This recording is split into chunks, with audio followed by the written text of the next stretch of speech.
Aicinu jūs iepazīt Ogres pilsētas skaistākās vietas kopā ar Aleksandru Čaku.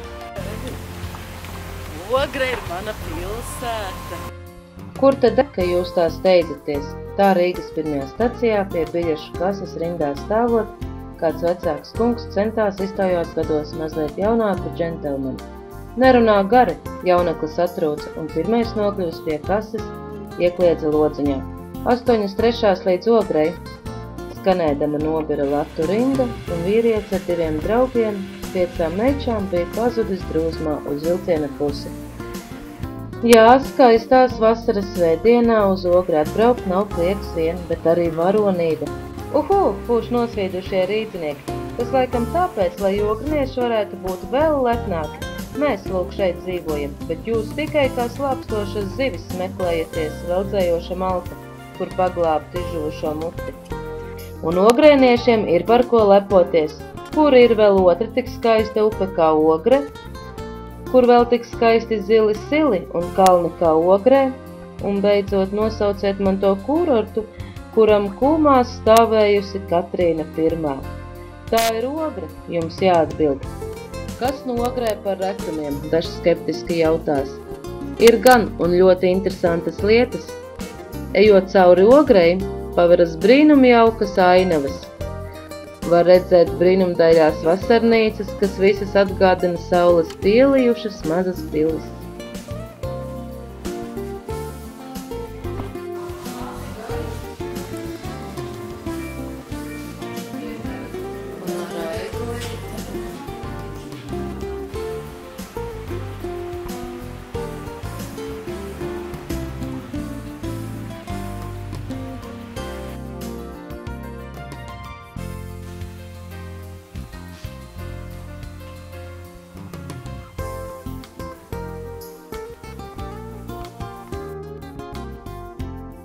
Reti īpatnēji mežonīgi un skaisti arī zilie kalni.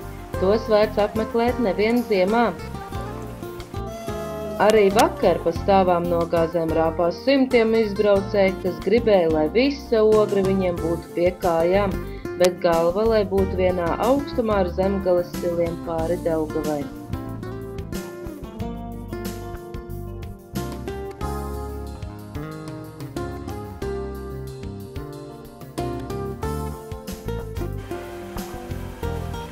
Bet vai tad pastaiga Bērzu alejā vasaras karstumā iztrīkošiem pilsētniekiem nekā nesola, vai skaistās peldētavas un pārogres gali nemaz neaicina?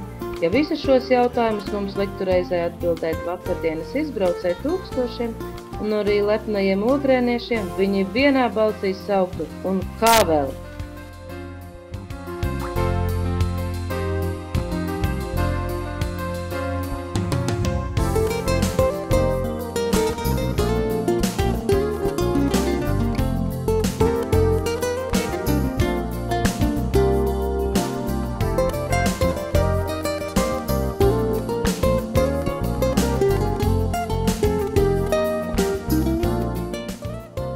Drusku pēc pusdienas visi apkārtnes meži, Ogres un Daugavas krastmalas, par viesnīcām un pansijām nemaz nerunājot, bija izbraucēji pārpildītas. Bērzu alejas viņā galā ļaudis maksāja naudu pat par svaigu ūdeni. Arī peldētavās netrūka ūdens sporta cienītāji, par kuriem īpaši pie Dzirnavu Tambju saliņām varen šķendējās makšķernieki. Cenas vasarnīcām un istabām, kā Jūrmalas labākajos rajonos. Citādi dzīve Ogrē nav dārga, bet galvenais – patīkama, veselīga un galvaspilsētas iedzīvotājiem viegli sasniedzama. Īpaši ieteicams te apmesties klusuma mīlētājiem. Tie Ogrē atradīs visu, ko meklējuši, un klinšainās upes krastos pavadīs neaizmirstami skaistu vasaru.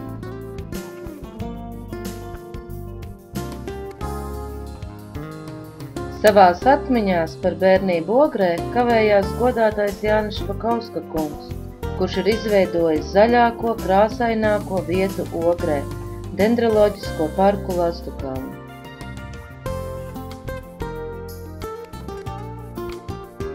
Tā ar to tornīti centrā, ja? Tā mana pamatskola bija. Tā tur mākslas Jā. Es tur mācījos. Pa tiem logiem es daudz ko redzēju, kad ienāca vācieši. Tur bija bruģis, kad vācieši rota gāja, viņiem bija apkalti zābaki. Viss skanēja, mēs visi pie logiem. Izrādās tikai rota, jo pat cilvēki. Viņi tā gāja, ka visa iela rīvēja.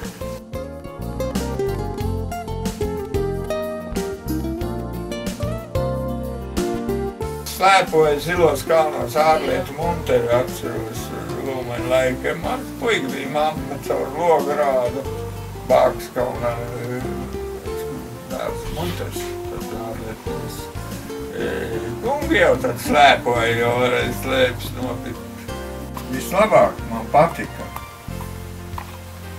uzkāpt uz slēpēm, pārbraukt uz Pārdaugavas, uz mežu.